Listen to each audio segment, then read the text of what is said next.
त एमाले हुँ म त हामी घन्टी के को घन्टी बिर्ता भत्ता कसले दियो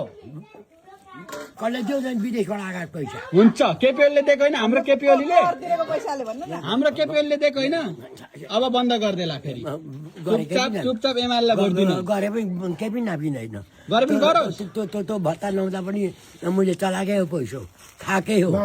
अझै पनि गर्छु त्यस्तो बुढाबुढीलाई पाल्ने भत्ता दिने भनेको एमाले हो क्या बा होइन त्यो यार भात पकाएर दिएको छैन आफ्नो घरका बुढीले पकाएर दिएको छ कि यसपालि घन्टीमै हाल्ने घन्टीमै हाल्छु हत्तेरी अनि बुढाबुढीले त एमाले हाल्छ नि त हौ हाल्दैनन् अहिले चाहिँ हाल्दैनन् किन हाल्दैन विश्वास लिनुपर्छ किन चाहिँ हाल्दैन नि त अब किन हाल्दैन के गरेर एमाले एमालेमै सन्किएको काङ्ग्रेस नापिएको माओवादी खुल्किएको अनि एमाले त झन् बुढाबुढीले भत्ता दिन्छु भन्छ राम्रो बुढाबुढीले त एमाले मन पराउँछ नि त नि पढाउँथे पहिले अहिले के गरौँ किन अनि तपाईँ किन बिच्किनु भयो एमालेसँग लाखे नबुझेर पहिले नबुझेर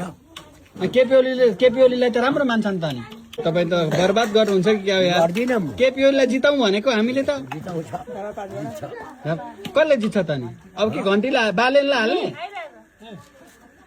बालेन शाहलाई जिताउने सबैलाई हो सबैले दियो भने छैन जिताउने नि म चाहिँ त्यसैलाई दिन्छु तपाईँ त्यसलाई नि दिने म त बिहान बेलुकै बालन शाहलाई दिनु पर्ने के छ बा कारण हजुर के छ कारण बालन शाहलाई दिने